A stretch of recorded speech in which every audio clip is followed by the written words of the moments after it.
धैर्य रखें, सही समय आने पर आपके पास वह सब कुछ आएगा जिसके लिए आप मेहनत कर रहे हैं।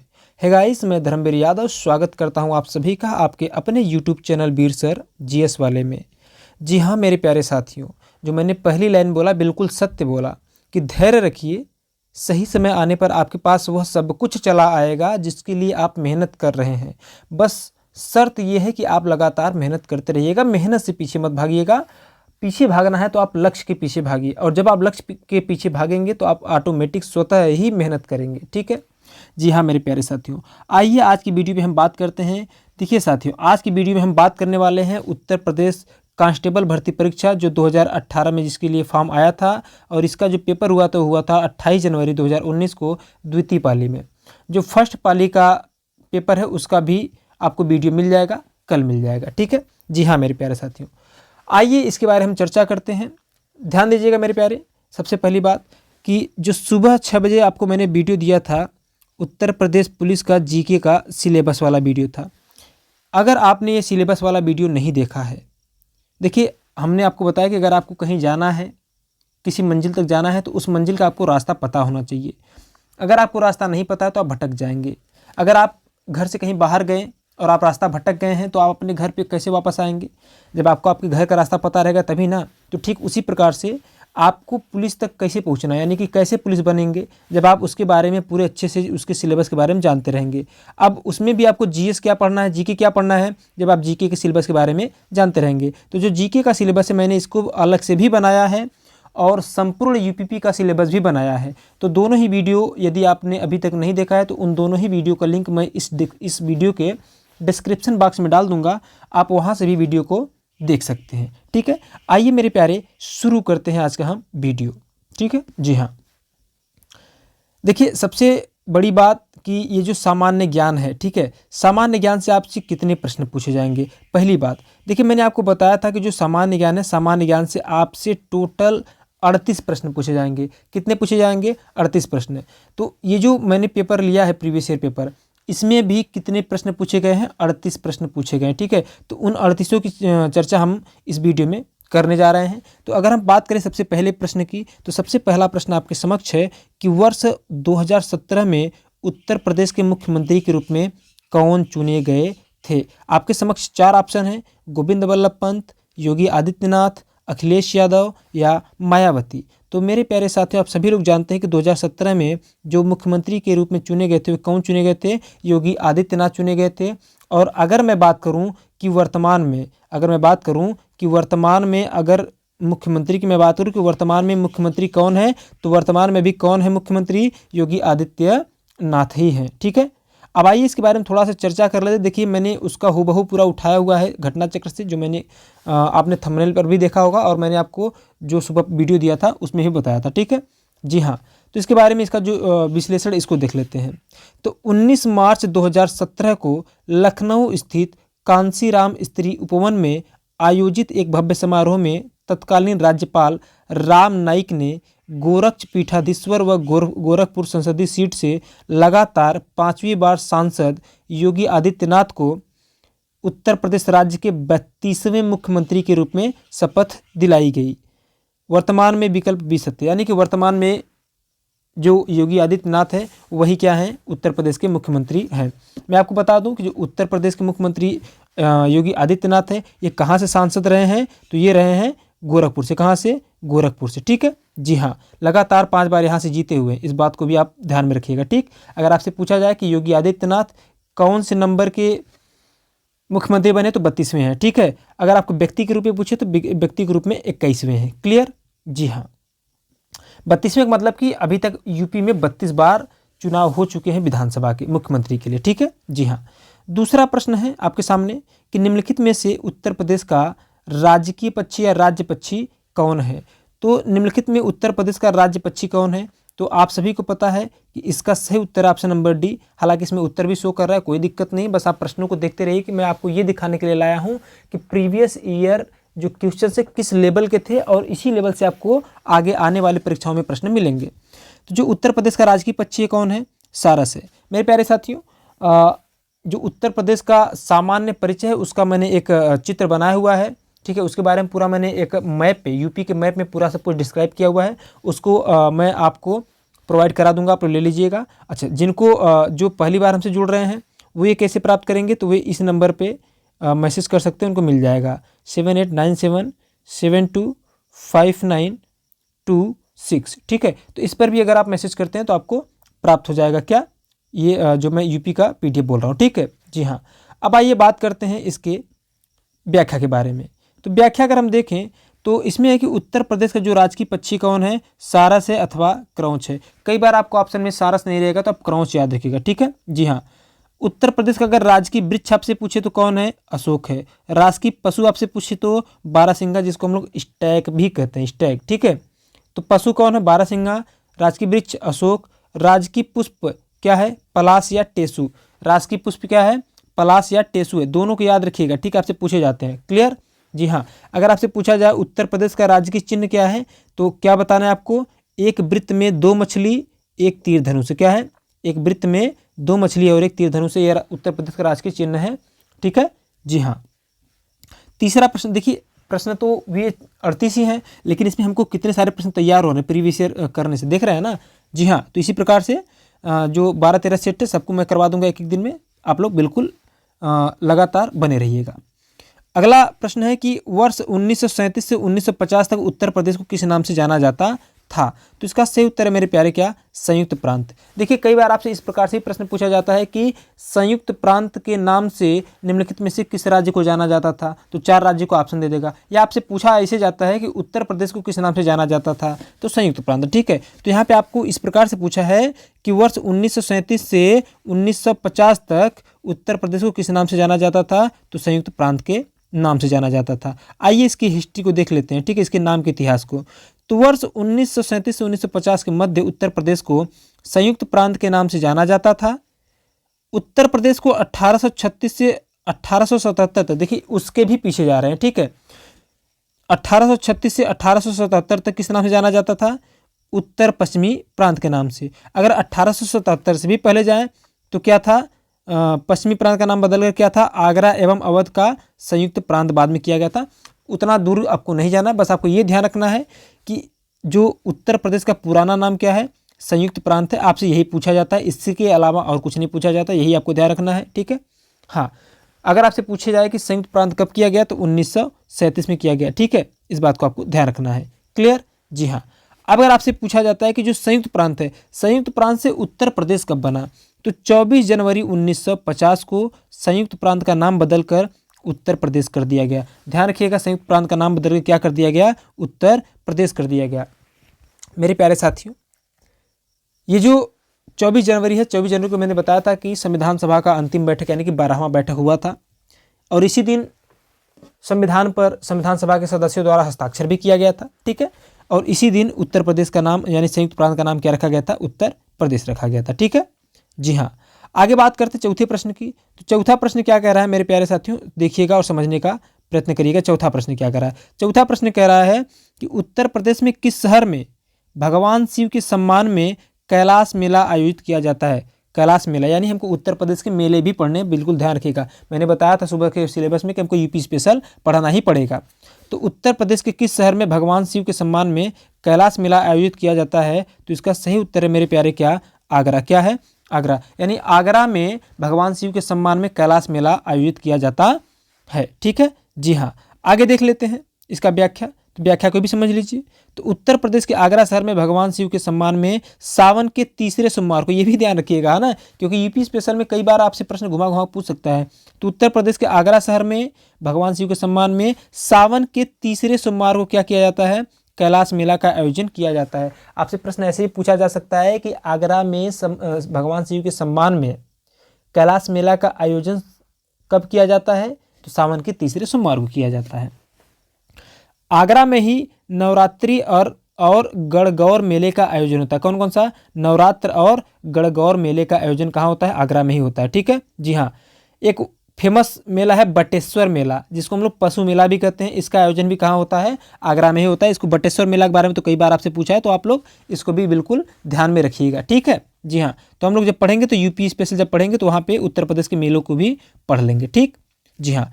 अगला प्रश्न है हमारा पांचवा प्रश्न है कि उत्तर प्रदेश में सबसे लंबी नहर कौन सी है? तो इसका सही उत्तर है मेरे प्यारे क्या, शारदा नहर। क्या है? शारदा नहर है। ठीक है, शारदा नहर उत्तर प्रदेश की सबसे लंबी नहर है। देख रहे हैं यूपी स्पेशल से फिर दूसरा प्रश्न धायद मिला है ना, मतलब धायद का मतलब तुरंत मिल गया। तो इस प्रकार से आप लोग इसके लिए तैयार रहिएगा। आइए इसकी व्याख्या को हम लोग देख लेते हैं। शारदा नहर उत्तर प्रदेश की सबसे बड़ी नहर प्रणाली है जिसका निर्माण 1920 से 1928 के मध्य हुआ था। यानी कि जो शारदा नहर है इसका निर्माण कब हुआ था? 1920 से 1928 के बीच में हुआ था।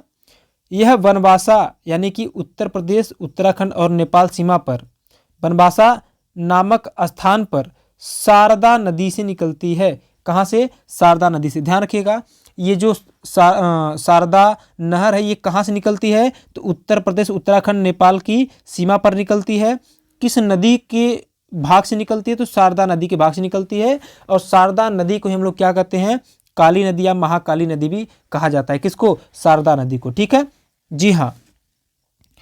इस नहर द्वारा उत्तराखंड के कुछ जिलों में तथा उत्तर प्रदेश के पीलीभीत, आइए जान लेते हैं उत्तर प्रदेश के किस किस राज्यों में इससे सिंचाई होता है, फिर किस किस राज्यों से गुजरता है। तो उत्तर प्रदेश के पीलीभीत, बरेली, शाहजहांपुर, लखीमपुर, हरदोई, सीतापुर, बाराबंकी, लखनऊ, उन्नाव, रायबरेली, सुल्तानपुर, प्रतापगढ़, प्रयागराज आदि जिलों में सिंचाई होती है। ठीक है जी हाँ। आइए बात करते हैं छठे प्रश्न की। अब ये जो हमारा छठा प्रश्न है, छठा प्रश्न क्या कहता है? छठवां प्रश्न कहता है कि उत्तराखंड किस वर्ष अस्तित्व में आया? तो इसका सही उत्तर मेरे प्यारे क्या, वर्ष 2000 में। यानी कि वर्ष 2000 में उत्तराखंड क्या होता है? अस्तित्व में आता है। ध्यान रखिएगा, वर्ष 2000 में न सिर्फ उत्तराखंड बल्कि 3 राज्य अस्तित्व में आते हैं। कितने? 3 राज्य अस्तित्व में आते हैं। अब उन तीनों राज्य कौन से थे? एक तो था आपका उत्तराखंड, ठीक है, जो कि कब आया? 9 नवंबर 2000 को आया। ठीक, इसके बाद देखो उत्तराखंड तो 9 को आया था, मैं आपको बताता हूँ। इससे पहले भी एक आया था छत्तीसगढ़। क्या था? छत्तीसगढ़। अभी जो छत्तीसगढ़ था ये 1 नवंबर 2000 को आया था। पहले छत्तीसगढ़ बना 1 नवंबर 2000 को, फिर 9 नवंबर 2000 को उत्तराखंड बना, फिर उसके बाद JH यानी कि झारखंड बना। कब बना? ये 15 नवंबर 2000 को बना। यानी कि वर्ष 2000 में ये 3 राज्य बने थे, एक ही महीने में बने थे। ठीक है, 1 नवंबर 2000 को छत्तीसगढ़, 9 नवंबर 2000 को उत्तराखंड और 15 नवंबर 2000 को झारखंड बना था। ठीक है जी हाँ। अच्छा ध्यान रखिएगा, अगर आपसे ये पूछता है कि जो भाई उत्तराखंड है, ठीक है, 1 नवंबर 2000 9 नवंबर 2000 को बना, तो किस राज्य को काट करके बना था? तो आप बात कर, अगर आपसे पूछा जाता है कि उत्तराखंड किस राज्य को काट के बना था, तो उत्तर प्रदेश राज्य को काट करके या उत्तर प्रदेश का विभाजन करके क्या बना था? उत्तराखंड का निर्माण किया गया था। अब अगर आपसे ये पूछ दे कि भैया उत्तर प्रदेश के कितने जिले को काट कर उत्तराखंड बना था, तो उत्तर प्रदेश के 13 जिलों को काट करके उत्तराखंड बनाया गया था। ठीक है जी हाँ मेरे प्यारे साथियों। आइए आगे बढ़ते हैं 7वें प्रश्न पे। 7वां प्रश्न है भौतिक विज्ञान से, यानी कि सामान्य विज्ञान का प्रश्न है। 7वां प्रश्न है 1930 में CV रमन ने किसके लिए नोबेल पुरस्कार जीता था? पहली बात तो ये ध्यान रखिए, अगर आपसे पूछ ले कि सर CV रमन को नोबेल पुरस्कार किस वर्ष दिया गया था, तो 1930 में दिया गया था। कब दिया गया था? 1930 में दिया गया था। यहाँ पे आपसे पूछा जा रहा है कि किसके लिए इन्होंने जीता था, तो किस क्षेत्र में। अब आप जानते हैं कि जो सर CV रमन थे एक भौतिक शास्त्री थे, तो इनको भौतिक शास्त्र यानी कि भौतिक विज्ञान के क्षेत्र में क्या दिया गया था? नोबेल पुरस्कार दिया गया था। ठीक है, आइए आगे देखते हैं इनके बारे में, इसका व्याख्या भी देख लेते हैं हम लोग। तो चंद्रशेखर वेंकट रमन भारतीय भौतिक शास्त्री थे। अच्छा, जो सर CV रमन थे, ठीक है, ये कहाँ के थे? भारत के ही थे। ठीक है, भारतीय भौतिक शास्त्री यानी भौतिक विज्ञानी थे। प्रकाश के प्रकीर्णन पर उत्कृष्ट कार्य के लिए वर्ष 1930 में उन्हें भौतिकी का प्रतिष्ठित नोबेल पुरस्कार प्रदान किया गया था। ठीक है, उनका आविष्कार उन्हीं के नाम पर रमन प्रभाव के नाम से जाना जाता है। यानी इन्होंने जिसका आविष्कार किया था उसका नाम क्या है? रमन प्रभाव। ठीक है, ये इन्होंने इनको नोबेल पुरस्कार किसके लिए मिला था? तो ये मिला था प्रकाश के प्रकीर्णन पर उत्कृष्ट कार्य के लिए। ठीक है जी हाँ। वर्ष 1954 में उन्हें भारत रत्न भी दिया गया, यानी सर CV रमन को भारत रत्न भी दिया गया। अगर आपसे ये पूछा जा सकता है कि भैया CV रमन को नोबेल पुरस्कार किस लिए दिया गया, कब दिया गया, तो आपसे भारत रत्न के बारे में भी पूछ सकता है। तो भारत रत्न कब दिया गया? 1954 में। और 1957 में इनको लेनिन शांति पुरस्कार दिया गया था। किसको? सर CV रमन को। बात करते हैं 8वें प्रश्न की। देखिए वीडियो थोड़ा सा तो लंबा होगा मेरे भाई, ठीक है। अब अगर आपको पूरा डिटेल जानना है, समझना है, तो थोड़ा सा तो लंबा होगा वीडियो। ठीक है जी हाँ। बात करते हैं 8वें प्रश्न की। तो अगर हम 8वें प्रश्न की बात करें मेरे प्यारे, तो 8वां प्रश्न कहता है कि विक्रम सेठ द्वारा लिखी गई कौन सी किताब एक कविता के रूप में 10 नीति कथाओं का संग्रह है। विक्रम सेठ द्वारा लिखी गई कौन सी किताब एक कविता के रूप में 10 नीति कथाओं का संग्रह है। तो आपके समक्ष 4 ऑप्शन है और इसमें सबसे सही उत्तर है बीस्टली टेल्स। क्या? Beastly tales. ध्यान रखिएगा। इसकी व्याख्या के बारे में अगर हम बात करें तो व्याख्या भी देख लीजिए। विक्रम सेठ एक प्रसिद्ध उपन्यासकार और कवि हैं। बीस्टली टेल्स वर्ष 1991 में विक्रम सेठ द्वारा लिखी गई कविता में 10 नीति कथाओं का संग्रह है। इसका पूरा शीर्षक है beastly tales from here and there. ठीक है, ये इंग्लिश में था। क्लियर। आगे बात करेंगे हम 9वें प्रश्न की। तो 9वां प्रश्न हमारा कहता है हरिवंश राय बच्चन द्वारा लिखी गई आखिरी कविता का नाम बताएं। क्या? हरिवंश राय बच्चन द्वारा लिखी गई आखिरी कविता का नाम बताएं। हालांकि हिंदी के प्रश्न देखने में मालूम पड़ता है, ठीक है, लेकिन कोई बात नहीं, जीएस के अंतर्गत इसको डाल दिया गया है। ये सारे के सारे प्रश्न मैंने जीएस से उठाए, देख रहे हैं ना, आपको एक क्रम से मिल रहा है, 7वां 8वां 9वां तक पहुंचे हैं। ठीक है, कोई बात नहीं है। मैंने बताया ना कि प्रश्न रहते हैं तो उठा के आगे पीछे कर दिया जाता है, कोई दिक्कत नहीं है। तो इसको यहाँ पर भी जान लेते हैं। ठीक है, तो हरिवंश राय बच्चन द्वारा लिखी गई आखिरी कविता नामक कविता का नाम क्या था? तो आखिरी कविता का नाम था क्या पूछ रहा है आपसे? हरिवंश राय बच्चन द्वारा लिखी गई आखिरी कविता का नाम बताए। तो आखिरी कविता का नाम ही था 1 नवंबर 1984। क्या था? 1 नवंबर 1984। ठीक है, जी हाँ, ध्यान रखिएगा। 1 नवंबर 1984 हरिवंश राय बच्चन का जो कविता है, ऐसा ही नाम क्यों रखा गया? तो इसके पीछे बड़ी अच्छी कहानी है। अच्छी कहानी क्या? हालांकि कहानी तो दुखद थी, हालांकि फिर भी जान लीजिए। हरिवंश राय बच्चन हिंदी कविता के उत्तर छायावाद काल के प्रमुख कवियों में से एक हैं। उनकी सबसे प्रसिद्ध कृति मधुशाला है। ठीक है, मधुशाला की इनकी जो कृति है, ग्रंथ है, कब लिखा गया था? 1935 में।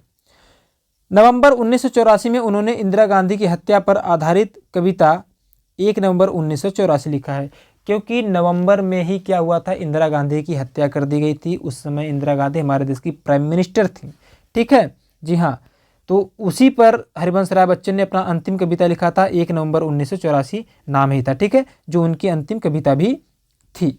आगे बात करते हैं। देखो, ये भी विज्ञान से ही है। ठीक है, ये है इससे जीव विज्ञान से। कह रहा है कि रक्त समूह प्रणाली की खोज किसने किया था? तो रक्त समूह प्रणाली की खोज किसने किया था? कार्ल लैंडस्टीनर ने किया था। इसकी व्याख्या के बारे में देख लेते हैं। बड़ा ही जबरदस्त व्याख्या दिया हुआ है। व्याख्या में कह रहा है कि कार्ल लैंडस्टीनर ने 14 जून, इनको छोड़ते, ये उनका जीवन काल है, उसको छोड़ते हैं हम लोग, हमको उससे क्या लेना, बस हमको प्रश्न से मतलब है। तो कार्ल लैंडस्टीनर ऑस्ट्रिया के एक जीव विज्ञानी तथा चिकित्सक थे। कहाँ के थे? ऑस्ट्रिया के। 1900 में लैंडस्टीनर ने 4 रक्त समूहों की खोज की। कितने? 4। कौन कौन सा? ए बी और ओ। यानी कि अगर आपसे पूछा जाए कि रक्त समूह कितने होते हैं तो 4 होते हैं। कौन कौन सा? ए बी तथा ओ। ठीक है, जी हाँ। बाद में रीसस नामक बंदर पर, ठीक है, रीसस नामक बंदर पर एक अलग फैक्टर ढूंढा गया जिसे RH फैक्टर का नाम दिया गया। रक्त समूह ए में एंटीजन ए पाया जाता है, बी में बी पाया जाता है, AB में ए और बी एंटीजन दोनों पाया जाता है तथा ओ में कोई एंटीजन नहीं पाया जाता है। जब मैं इसको आपको ब्लड यानी कि रक्त समूह को पढ़ाऊंगा वहाँ पे, तो इसको अच्छे से समझाएंगे। ठीक है, फिलहाल आपको जितना समझ में आया बहुत अच्छी बात है। एंटीजन और एंटीबॉडी क्या होता है, जब मैं बायोलॉजी आपको पढ़ाऊंगा तो मेरे प्यारे मैं बताऊंगा। ठीक है, जैसे जो एंटीजन है सब में बिल्कुल वही मतलब जो रक्त समूह है उसमें वही एंटीजन पाया जाएगा, बस एक में नहीं पाया जाता, ओ में कोई एंटीजन नहीं होता, लेकिन एंटीबॉडी भर भर के होती है। तो उसके बारे में हम लोग वहाँ पे चर्चा करेंगे। फिलहाल यहाँ देखते हैं 11वां प्रश्न। 11वां प्रश्न कह रहा है कि खालिस्तान एक कंप्यूटर वर्म है जो औद्योगिक नियंत्रण प्रणाली को निशाना बनाता है। इसने 2007 में ईरान के परमाणु कार्यक्रम पर आक्रमण किया था, या इसको कह सकते हैं साइबर क्राइम से ये प्रश्न है। ठीक है, जी हाँ, तो या फिर आतंकवाद से आप इसको जोड़ सकते हैं। साइबर क्राइम नहीं, ये आतंकवाद से। कहाँ से है? आतंकवाद से। ठीक है जी, आंतरिक सुरक्षा तथा आतंकवाद से। तो यहाँ से देखिए प्रश्न बना हुआ है, तो इसका सही उत्तर है क्या? स्टक्सनेट। ठीक है, यानी कि स्टक्सनेट एक कंप्यूटर वर्म है जो औद्योगिक नियंत्रण प्रणाली को निशाना बनाता है। इसने 2007 में ईरान के परमाणु कार्यक्रम पर आक्रमण किया था। किसने? स्टक्सनेट ने। ठीक है जी हाँ, ये प्रीवियस ईयर क्वेश्चन है मेरे प्यारे साथी, इसमें धोखा मत खा जाइएगा। ध्यान दीजिए, इसकी व्याख्या पर हम बात कर लेते हैं। व्याख्या कर देखिए तो कह रहा है कि स्टक्सनेट एक दुर्भावनापूर्ण कंप्यूटर वर्म है जो औद्योगिक नियंत्रण प्रणाली को निशाना बनाता है। इसने वर्ष 2007 में ईरान के परमाणु कार्यक्रम को अत्यधिक नुकसान पहुंचाया था। स्टक्सनेट विशेष रूप से प्रोग्रामेबल लॉजिक कंट्रोलर्स यानी पीएलसी को लक्षित करता है जो इलेक्ट्रोमैकेनिकल प्रक्रियाओं के स्वचालन की अनुमति देता है, जैसे कि परमाणु सामग्री को अलग करने के लिए सेंट्रीफ्यूज सहित मशीनरी और औद्योगिक प्रक्रियाओं को नियंत्रित करने के लिए उपयोग किया जाता है। ठीक है, 12वां प्रश्न है, ये भूगोल से है। तमिलनाडु और श्रीलंका के मन्नार जिले के बीच मौजूद जल संधि को क्या कहा जाता है? तो उसका नाम है पाक जलडमरू मध्य। क्या? पाक जलडमरू मध्य। ये देखिए कई बार इसको प्रश्न पूछा गया, यहाँ पे दूसरे तरीके से पूछा गया है, पिछली बार दूसरे तरीके से पूछा गया था। पिछली बार पूछा गया था कि तमिलनाडु और श्रीलंका को कौन सा जल संधि अलग करता है, या फिर कहता है कि तमिलनाडु और श्रीलंका के बीच में कौन सा जल संधि है, तो पाक जलडमरू मध्य है। ठीक है, इसकी व्याख्या को देख लेते हैं। ठीक है, तो इसका व्याख्या कहता है कि पाक जलडमरू मध्य, जिसको हम लोग पाक स्टेट भी कहते हैं, पाक जल संधि भी कहते हैं, तमिलनाडु और श्रीलंका के उत्तरी भाग के बीच में स्थित है। यह बंगाल की खाड़ी को पूर्वोत्तर में पाक की खाड़ी और दक्षिण पश्चिम में मन्नार की खाड़ी को जोड़ता है। इस जलडमरू मध्य की जो चौड़ाई है, चौड़ाई वगैरह आपसे पूछेगा ना, हालांकि ठीक है लिख लीजिए, 53 से 82 किलोमीटर है। इस डमरू मध्य का नाम रॉबर्ट पाक के नाम पर है। किसके नाम पे है? रॉबर्ट पाक के नाम पर है, इसीलिए इसको पाक जलडमरू मध्य हम लोग कहते हैं। अच्छा, ये रॉबर्ट पाक है कौन? जो ब्रिटिश राज में मद्रास प्रेसिडेंसी के गवर्नर थे। मद्रास यानी कि आज का तमिलनाडु। ठीक है, मद्रास प्रेसिडेंसी के गवर्नर थे, इन्हीं के नाम पे क्या रखा गया है? पाक जलडमरू मध्य। ठीक, 13वां प्रश्न क्या है? कहता है कि निम्नलिखित में से संयुक्त राज्य अमेरिका के किस राज्य की सीमा संयुक्त राज्य के किसी अन्य राज्य की सीमा के साथ साझा नहीं करता है? बड़ा ही जबरदस्त प्रश्न है। तो इसका सही उत्तर है अलास्का। क्या है? अलास्का। अब कैसे अलास्का है, इसको आइए समझते हैं और जानते हैं व्याख्या में। देखिए, अलास्का उत्तरी अमेरिका महाद्वीप के उत्तरी पश्चिमी छोर में, देखिए अलास्का उत्तरी अमेरिका महाद्वीप के उत्तर पश्चिम छोर में अमेरिका का राज्य है। इसके पूर्व में कनाडा है। अगर यहाँ पे मैप होता तो मैं मैप पे आपको दिखाता। देखिए जो अलास्का है ना, अलास्का को बाद में अमेरिका ने खरीदा था, जो कि कनाडा से सटा हुआ है। ठीक है, किससे? कनाडा से सटा हुआ है, बिल्कुल अलग है। अगर मैं आपसे बात करूं तो बेरिंग जल संधि का नाम सुने होंगे। बेरिंग जल संधि अलास्का और रूस को अलग करता है। ठीक है, तो ये जो अलास्का है ये कहाँ है? इसके पूर्व में क्या है? कनाडा है, उत्तर में आर्कटिक महासागर है, दक्षिण पश्चिम में प्रशांत महासागर और पश्चिम में रूस स्थित है। मैंने बताया ना कि पश्चिम में रूस है, पूर्व में ये है, तो इसके बीच में क्या है? बेरिंग जल संधि है। ठीक है, उसको मैं आगे आऊँगा तो बता दूंगा। तो क्षेत्रफल के अनुसार अलास्का संयुक्त राज्य अमेरिका के 50 राज्यों में सबसे बड़ा राज्य है। ठीक है, क्षेत्रफल की दृष्टि से अगर आप पूछते हैं। ठीक है जी हाँ, और यह अमेरिका के किसी भी राज्य की साथ सीमा साझा नहीं करता। देखिए ये विश्व भूगोल से प्रश्न है। ठीक है, पिछला जो था वो भारत के भूगोल से था, ये विश्व भूगोल से है। 14वां प्रश्न है। 14वां प्रश्न कह रहा है मेरे प्यारे कि दुनिया की तीसरा सबसे अधिक जनसंख्या वाला देश कौन सा है? तो आपका सही उत्तर होना चाहिए क्या? संयुक्त राज्य अमेरिका, यूएसए। ठीक है, ध्यान दीजिए, अगर मैं बात करूं दुनिया के सबसे बड़ा देश तो वो कौन है? रूस है। उसके बाद कौन है? भारत है। अभी तो फिलहाल भारत नंबर 1 पे हो गया, तीसरे पर अमेरिका है, चौथे पर इंडोनेशिया है। ठीक है, इसकी व्याख्या देख लेते हैं। कह रहा है कि प्रश्नकाल तथा जुलाई 2022 में विश्व बैंक द्वारा जारी आंकड़ों के अनुसार चीन जनसंख्या के साथ, कितनी जनसंख्या के साथ? 1.41 बिलियन की जनसंख्या के साथ विश्व में सर्वाधिक जनसंख्या वाला देश है। दूसरे स्थान पर भारत की जनसंख्या कितना है? 1.39 बिलियन है। चाइना बहुत ज़्यादा है नहीं। ठीक है, तीसरे स्थान पर संयुक्त राज्य अमेरिका है, 322 मिलियन। ठीक है, मिलियन में है, बिलियन में नहीं। और चौथे स्थान पर इंडोनेशिया की जनसंख्या है। ठीक है, कितना है? 276 मिलियन।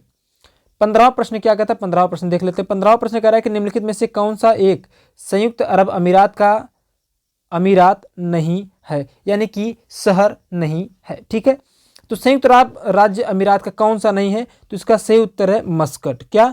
मस्कट। ये जो मस्कट शहर है ये ओमान में है। कहाँ है? ओमान में है, न कि संयुक्त अरब अमीरात में।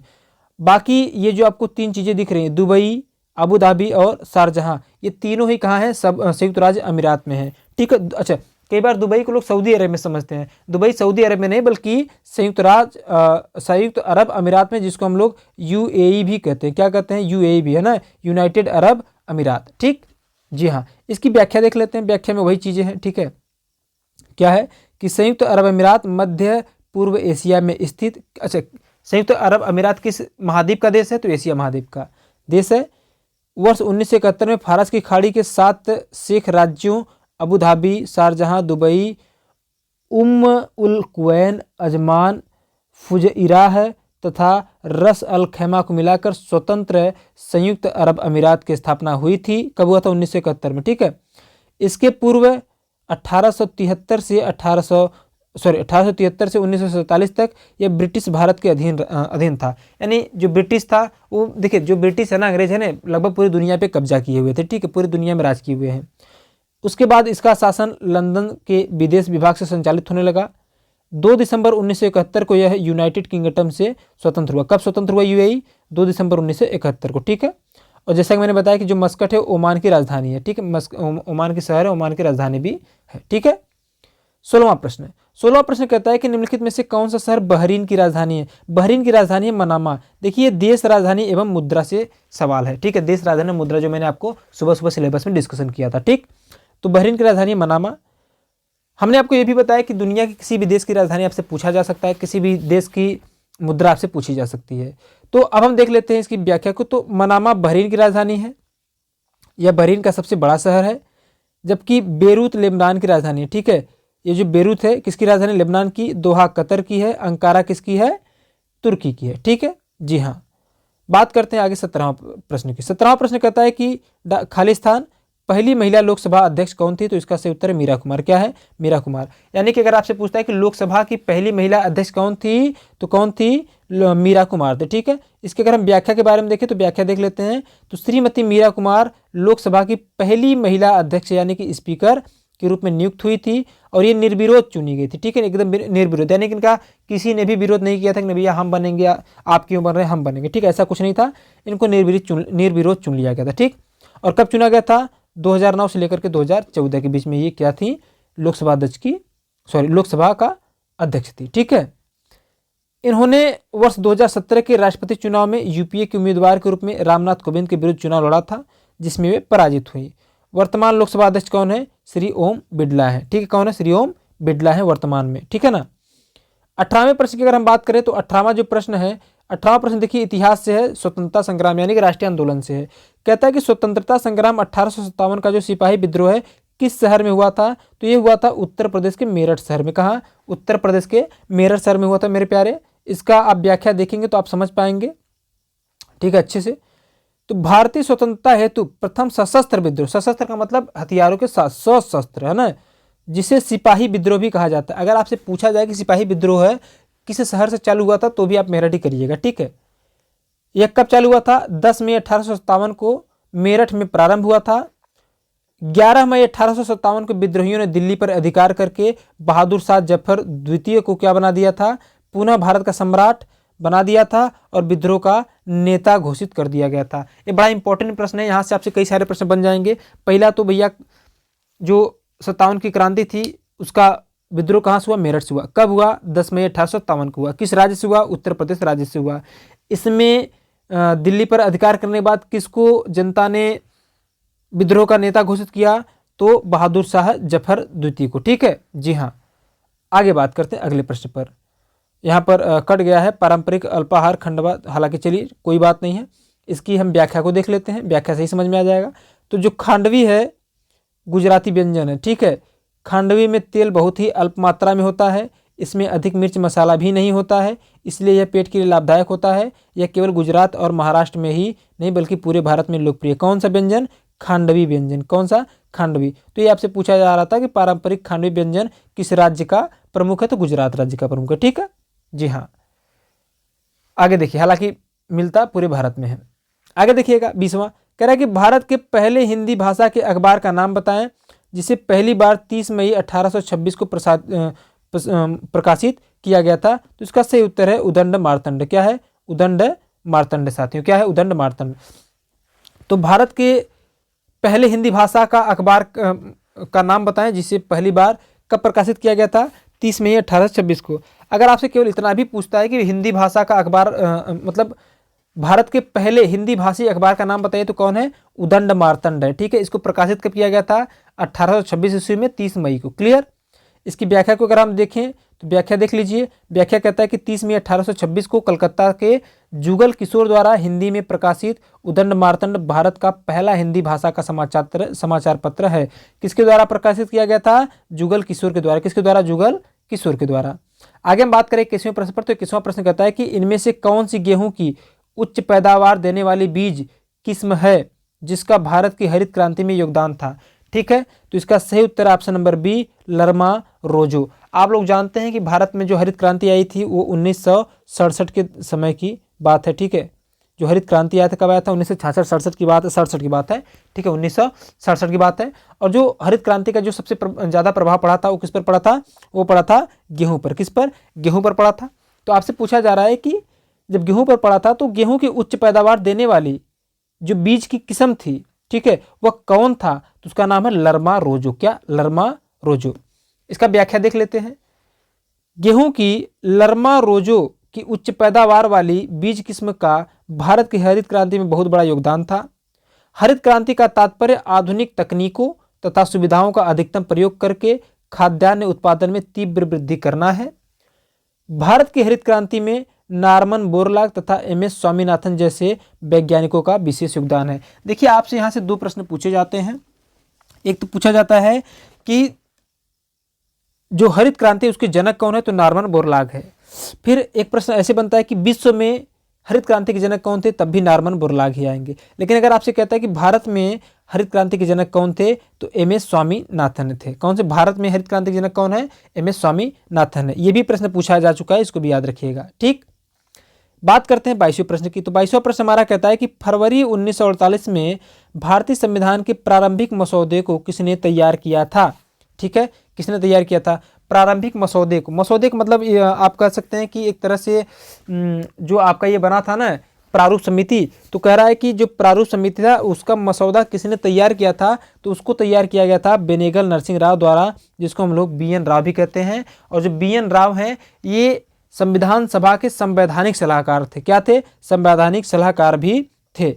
इसका हम लोग देख लेते हैं व्याख्या। व्याख्या से हमको बहुत कुछ समझ में आ जाएगा। तो जो व्याख्या कह रहा है कि बेनेगल नरसिंह राव द्वारा भारत के संविधान सभा के, पहली बात तो जो बेनेगल नरसिंह राव थे भारत के संविधान सभा के क्या थे? सदस्य थे। बेनेगल नरसिंह राव, जिनको हम लोग बी.एन. राव भी कहते हैं, एक भारतीय सिविल सेवक, राजनयिक और न्यायविद भी थे। वह 1950 से 52 तक संयुक्त राष्ट्र सुरक्षा परिषद में भारत के प्रतिनिधि भी रहे। संयुक्त राष्ट्र सुरक्षा परिषद यानी कि जो यूएनओ का सुरक्षा परिषद है, ठीक है, उसकी बात किया जा रहा है। बी.एन. राव को वर्ष 1946 में संविधान सभा का सलाहकार नियुक्त किया गया था। अगर आपसे पूछता है कि संविधान सभा का सलाहकार कौन था, तो कौन था भैया? बी.एन. राव थे। इन्होंने ही संविधान सभा का प्रारूप तैयार किया था, ठीक है, जिसको हम लोग मसौदा भी कहते हैं। ठीक है, इसीलिए प्रारूप समिति को कई बार मसौदा समिति भी कहा जाता है। तो पूछा जाता है मसौदे समिति में कितने सदस्य थे, तो आपको बता देना है कितने थे, तो 7 थे। देखिए, संविधान से 2 प्रश्न हो चुका है, अभी और सारे प्रश्न हैं। फिलहाल ये वाला प्रश्न आपके सामने 23वां कह रहा है कि उम्मेद भवन पैलेस किस शहर में स्थित है? तो ये जो भवन पैलेस है ना, इसके बारे में अभी हम लोग चर्चा करेंगे, हालांकि स्ट्रेटेजी का हिस्सा है लेकिन देख लेंगे। तो किस शहर में है? तो इसका सही उत्तर ऑप्शन नंबर बी, जोधपुर में। क्या? उम्मेद भवन पैलेस कहाँ है? जोधपुर में है। व्याख्या अगर हम देखें तो व्याख्या क्या कहता है? कहता है कि उम्मेद भवन पैलेस राजस्थान के जोधपुर जिले में स्थित एक महल है। यह विश्व के सबसे बड़े निजी महलों में से एक है। ठीक है, इस महल को चित्तर पैलेस के नाम से भी जाना जाता है, यानी कि उम्मेद भवन पैलेस को चित्तर पैलेस के नाम से भी जाना जाता है। यह चित्तर पहाड़ी पर स्थित है। किस पहाड़ी पर? चित्तर पहाड़ी पर स्थित है, इसीलिए तो इसका नाम क्या है? चित्तर पैलेस भी है। उम्मेद भवन पैलेस का नाम इसके संस्थापक महाराज उम्मेद सिंह के नाम पर रखा गया है। यानी ये जो महल है, उम्मेद भवन पैलेस है, ये किसके नाम पे रखा गया था? उम्मेद सिंह के नाम पे। किस पहाड़ी पर है? चित्तर पहाड़ी पर, इसीलिए इसको चित्तर पैलेस के भी नाम से जाना जाता है। बलुआ पत्थर से बने इस भव्य पैलेस में 347 कमरे। बताइए इस महल में कितने कमरे हैं? 347 कमरे। Travellers choice award for hotels में विश्व के शीर्ष होटल श्रेणी में इसे प्रथम स्थान प्राप्त है। क्या? विश्व के शीर्ष होटल श्रेणी में इसको प्रथम स्थान प्राप्त है, ये भी ध्यान रखिएगा। ठीक है जी हाँ, बात करते हैं आगे 24वें की। ठीक है, 24वां जो है मेरे प्यारे नृत्य से, किससे? नृत्य से। कह रहा है कि लावड़ी किस भारतीय राज्य का प्रसिद्ध लोक नृत्य है। अभी देखिए इसको मैंने एक दिन पहले ही आपको बताया है कि भैया लोक नृत्य का वीडियो मैंने दिया है। अगर आप लोग नहीं पढ़ रहे तो सबसे बड़ी गलती कर रहे हैं, ध्यान रखिएगा। आपसे पूछा गया कि लावड़ी किस भारतीय राज्य का प्रसिद्ध लोक नृत्य है, तो ये है कहाँ का? महाराष्ट्र का है। कहाँ का है? महाराष्ट्र का है। ठीक है जी हाँ। अगर आप लोगों ने लोक नृत्य वाला वीडियो नहीं देखा है तो मैं लोक नृत्य वाला और शास्त्रीय नृत्य वाला जो वीडियो का लिंक है इस वीडियो के डिस्क्रिप्शन बॉक्स में वहाँ भी दे दूंगा, वहाँ से भी आप लोग देख सकते हैं, या फिर मैंने प्लेलिस्ट बनाया हुआ है स्टडी जीके का, आप वहाँ से भी देख सकते हैं चैनल पर जाकर के। ठीक है जी हाँ। व्याख्या की अगर हम बात करें तो व्याख्या देख लेते हैं। लावड़ी महाराष्ट्र का लोकप्रिय और प्रसिद्ध लोक नृत्य है। लावड़ी नृत्य की विषय वस्तु कहीं से भी ली जा सकती है, लेकिन वीरता, प्रेम, भक्ति और दुख जैसी भावनाओं को प्रदर्शित करने के लिए यह एक शैली उपयुक्त है। संगीत, कविता, नृत्य और नाटक सभी मिलकर क्या बनते हैं? लावड़ी बनते हैं। संगीत, कविता, नृत्य और नाटक सभी मिलकर क्या बनते हैं? लावड़ी बनते हैं। और लावड़ी जो नृत्य होता है दो प्रकार का होता है, एक है निर्गुणी लावड़ी और एक है श्रृंगारी लावड़ी। ठीक है जी हाँ साथियों। तो वीडियो का लिंक मैं दे दूंगा, जो लोक नृत्य और शास्त्रीय नृत्य उसको भी आप लोग देख सकते हैं। ठीक है जी हाँ। आगे, वह कौन सा अंतिम वर्ष था जब भारत में रेल बजट और केंद्रीय बजट अलग अलग प्रस्तुत किए गए? बड़ा ही इंपॉर्टेंट प्रश्न है, इसको कई बार पूछा गया है।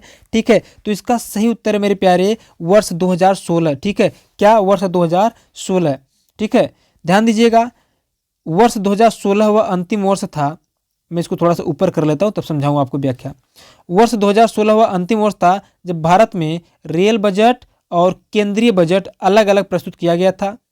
यह बजट 25 फरवरी 2016 को तत्कालीन रेल मंत्री सुरेश प्रभु द्वारा प्रस्तुत किया गया था। अच्छा, इनका नाम भी याद रखिएगा कि उस समय के रेल मंत्री कौन थे? सुरेश प्रभु थे, इसको भी ध्यान रखना है आपको। ठीक है, ध्यातव्य है कि एक वर्ष समिति की रिपोर्ट के आधार पर वर्ष 1924 से रेल और केंद्रीय बजट को अलग अलग प्रस्तुत किया जाता था। यानी कि जो रेल बजट था और केंद्रीय बजट था, इसको कब से अलग अलग प्रस्तुत किया जाता था? 1924 से। कब तक किया गया? 2016 तक। ठीक है, लेकिन उसके बाद से जो केंद्रीय बजट है और रेल बजट है, ये क्या है? अब साथ साथ क्या किए जाते हैं? प्रस्तुत किए जाते हैं। ठीक है, 26वां प्रश्न। 26वां प्रश्न कहता है मेरे प्यारे कि वर्ष 1773 से 1785 तक, वर्ष 1773 से 1785 तक वस्तुतः भारत के पहले गवर्नर जनरल कौन थे? तो इसका सही उत्तर है ऑप्शन नंबर ए, यानी कि वारेन हेस्टिंग। बहुत ध्यान से प्रश्न को समझिएगा, समझेंगे तभी हो पाएगा। देखिए, गवर्नर और गवर्नर जनरल, ये जो प्रश्न है ये आपका है इतिहास का। ठीक है, तो कह रहा है कि वर्ष 1773 से 1785 तक भारत के पहले गवर्नर जनरल कौन थे? ठीक है, जनरल नहीं, गवर्नर जनरल। तो इसका सही उत्तर वारेन हेस्टिंग। इसकी व्याख्या को देखें तो आप अच्छे से समझ पाएंगे। ठीक है, तो वारेन हेस्टिंग 1772 से 85 तक क्या था? वारेन हेस्टिंग रेगुलेटिंग एक्ट 1773 के द्वारा बंगाल प्रांत का गवर्नर बनाया गया था और संपूर्ण भारत का गवर्नर जनरल बाद में इसको बना दिया गया था। ठीक है, ध्यान रखिए, पहले ये क्या था? केवल बंगाल प्रांत का गवर्नर था। ठीक है, लेकिन बाद में इसको 1773 के रेगुलेटिंग एक्ट द्वारा, किसके द्वारा? 1773 के रेगुलेटिंग एक्ट द्वारा क्या बना दिया गया? पूरे भारत का गवर्नर जनरल बना दिया गया। यानी कि भारत का प्रथम गवर्नर जनरल कौन हो गया?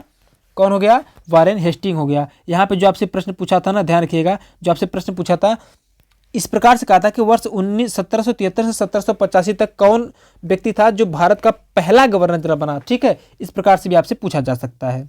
और हाँ, ध्यान रखिएगा कि इसका कार्यकाल कितना था? 5 वर्ष निश्चित किया गया था, इसीलिए 5 वर्ष के लिए निश्चित कर दिया गया था। इस प्रकार वारेन हेस्टिंग जो है भारत के पहले गवर्नर जनरल थे। ठीक है, यहाँ से 2 प्रश्न बनेंगे। अगर आपसे पूछता है कि भारत के पहले गवर्नर जनरल कौन थे, तो भैया वारेन हेस्टिंग थे। अगर कहे अंतिम गवर्नर, केवल गवर्नर कहे, तब भी आप वारेन हेस्टिंग कहेंगे, क्योंकि पहले गवर्नर था, गवर्नर से क्या बन गया? ये गवर्नर जनरल बन गया। तो अंतिम गवर्नर था और पहला गवर्नर जनरल था। ठीक है, कौन? Warren Hasting.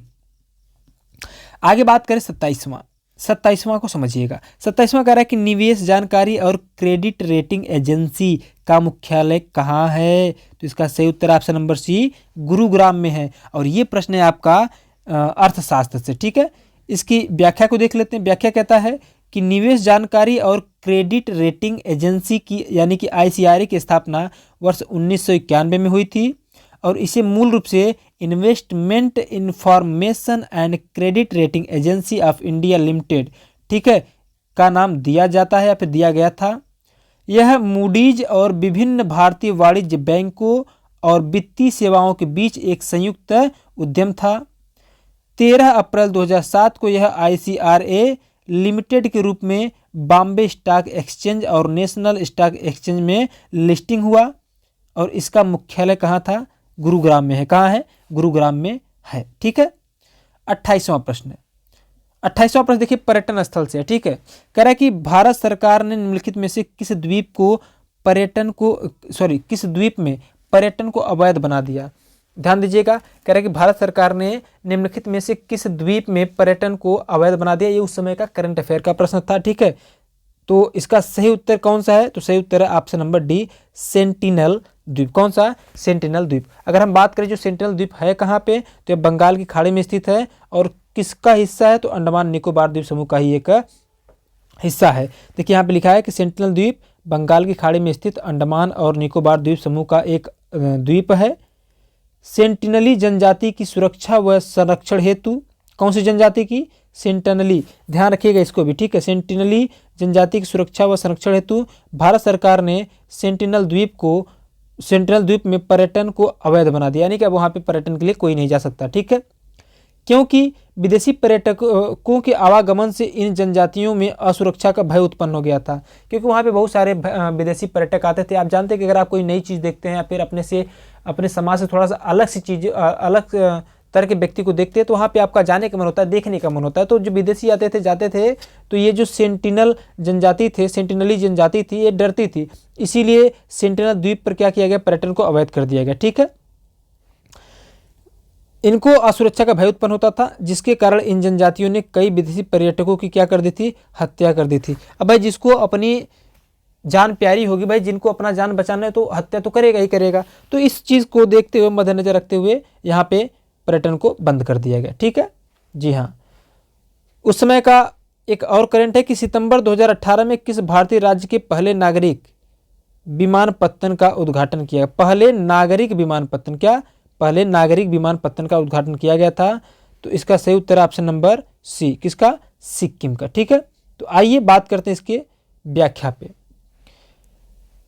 24 सितंबर 2018 को प्रधानमंत्री नरेंद्र मोदी ने भारत के 100वें और सिक्किम के पहले पाक्योंग ग्रीन फील्ड हवाई अड्डे का उद्घाटन किया। यह हवाई अड्डा गंगटोक से लगभग 30 किलोमीटर की दूरी पर स्थित है।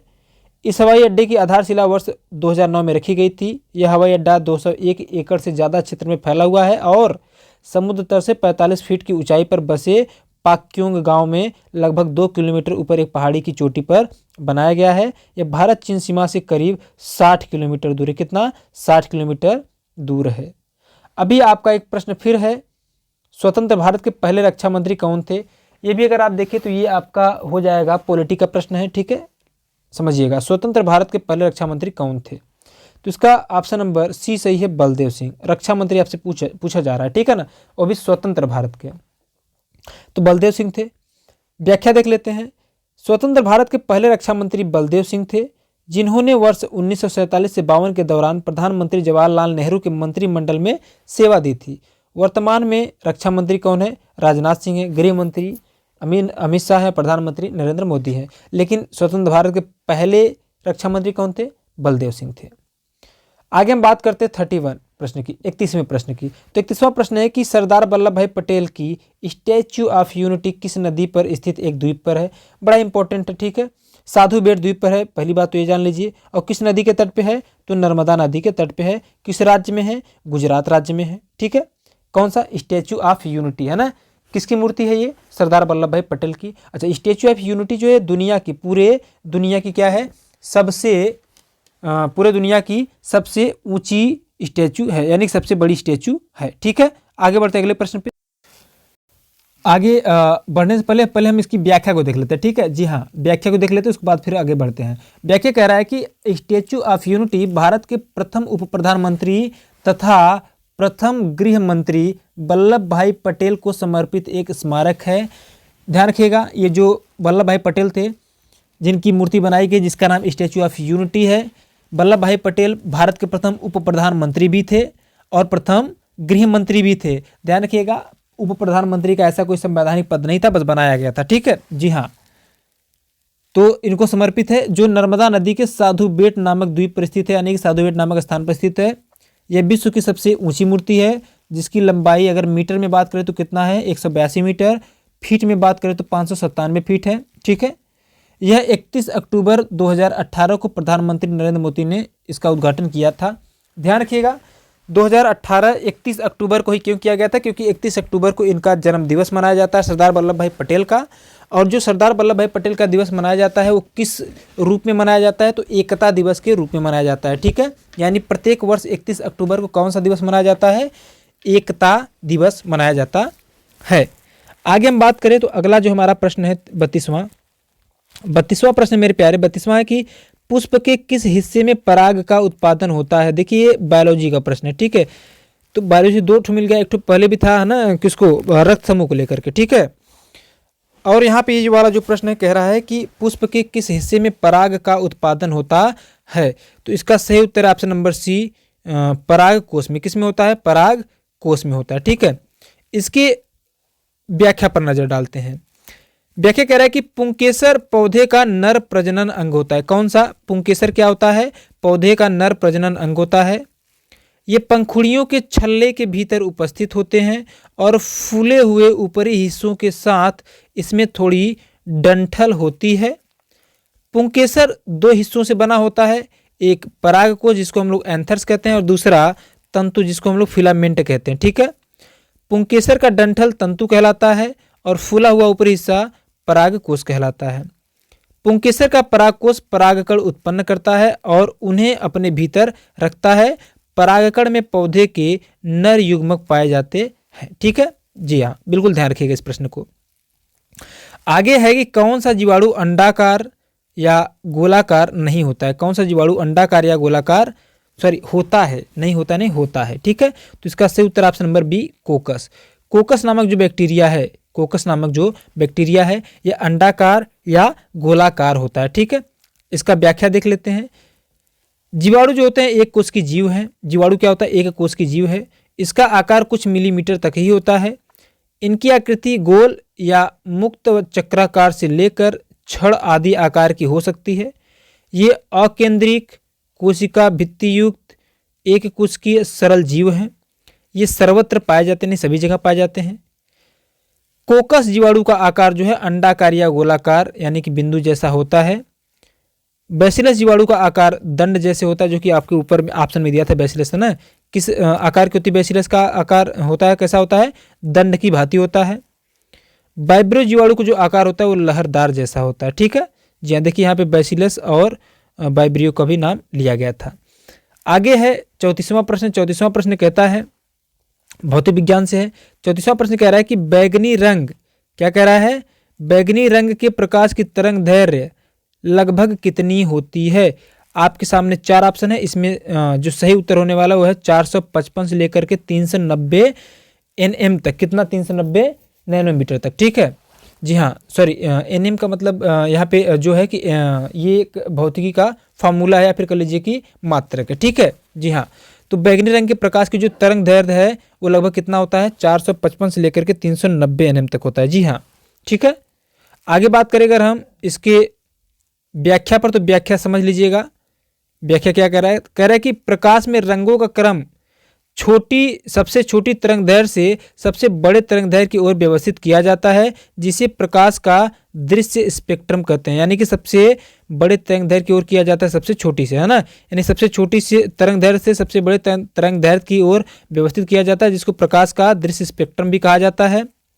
बैगनी रंग के प्रकाश की तरंग दैर्घ्य जो होती है 455 से लेकर 390 nm होती है। लाल रंग के प्रकाश का जो तरंग दैर्घ्य होता है 740 से 622 nm होती है। नारंगी रंग के प्रकाश का जो nm होता है, यानी जितने भी रंग होते हैं उनका nm में यहाँ पे दिया गया है। ठीक है जी हाँ, और अगर आपसे पूछता है कि सबसे ज़्यादा किसका होता है, ठीक है, सबसे ज़्यादा किसका होता है, जितना यहाँ पे दिया हुआ है उसको देख करके आप लोग आंसर करिए। मैं आपसे पूछ रहा हूँ, ठीक है, आंसर कीजिए, आप लोग कमेंट जरूर करिएगा। आगे है 35वां कि मक्खन का उदाहरण है। मक्खन का उदाहरण है, ठीक है, निलंबन है, कोलाइडल है, या मिश्रण है, या पायस है। तो इसका सही उत्तर ऑप्शन नंबर सी, क्या है ऑप्शन नंबर सी यानी कि पायस। तो पायस जो है दो या इससे अधिक अमिश्रणीय तरल पदार्थों से बना हुआ एक मिश्रण है, एक तरल है, ठीक है।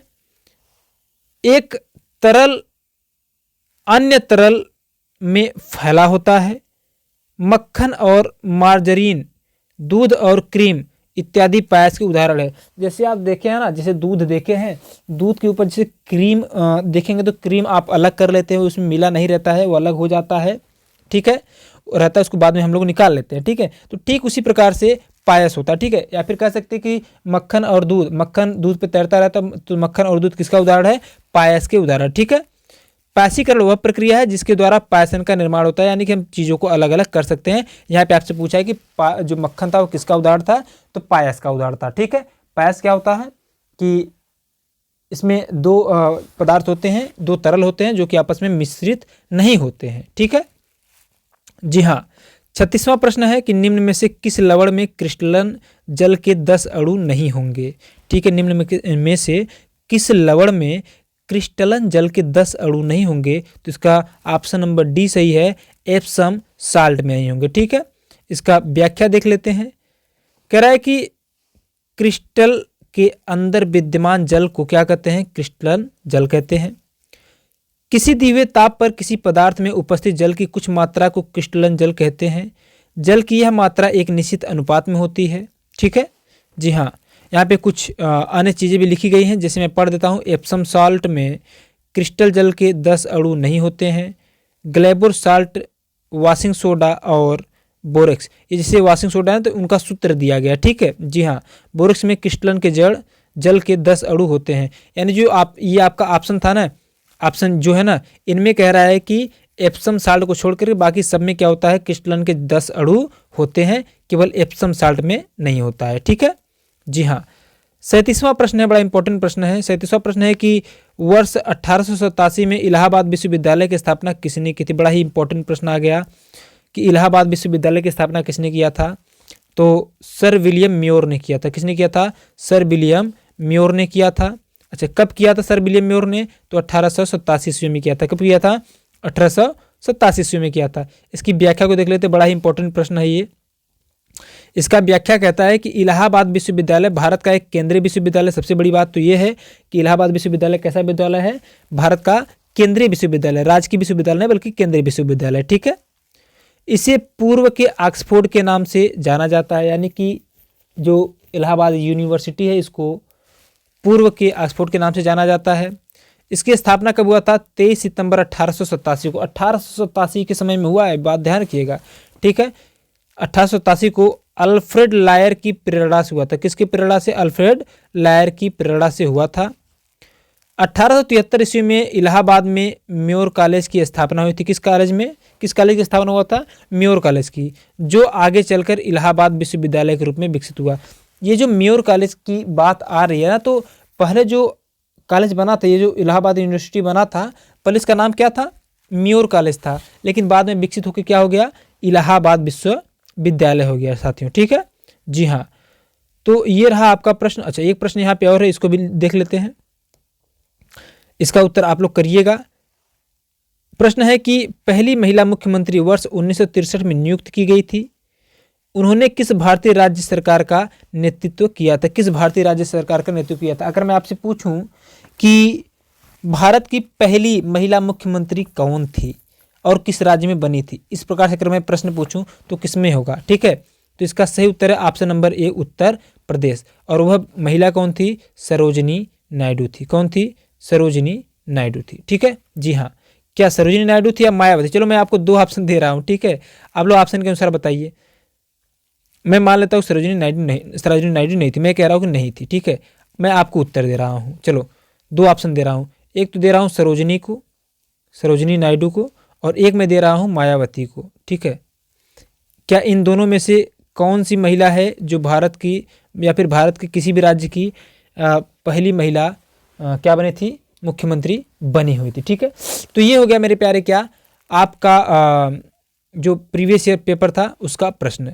मेरे प्यारे साथियों, आप सभी से आग्रह है कि देखिए, मैंने पूरा वीडियो में कहीं भी नहीं बोला कि चैनल को लाइक करिए, सब्सक्राइब करिए, लेकिन अंत में मैं आपसे कहता हूं कि वीडियो अगर अच्छा लगा हो तो वीडियो को लाइक कीजिए, ठीक है, शेयर कीजिए, और सबसे महत्वपूर्ण बात कि आप चैनल को सब्सक्राइब भी कीजिए। यदि आप सब्सक्राइब नहीं किए हैं तो अपने दोस्तों को बताइए, सबको बताइए कि भाई यहाँ पे यूपीपी के लिए जो जीएस का सिलेबस है बड़े ही व्यवस्थित तरीके से चल रहे हैं, हम लेकर के, है ना, वीर सर लेकर के चल रहे हैं। आएँ और अध्ययन करें और अपने लक्ष्य की तरफ बढ़ें, ठीक है। तो मेरे प्यारे साथियों, इसी प्रकार से आपको वीडियोस मिलते रहेंगे, है ना। पहले मैं आपको जो 10-12 सेट है जो भी है हमारे पास, उसका क्या करवा देता हूँ, प्रश्न का आपको आपके सामने पूरा करवा देता हूँ, उसका व्याख्या सहित मैं आपको पूरा बता देता हूँ। फिर उसके बाद हम लोग क्या करेंगे कि जो सब्जेक्टिव चीज़ें उसको हम लोग ऐसी इस प्रकार से पढ़ते रहेंगे, ठीक है।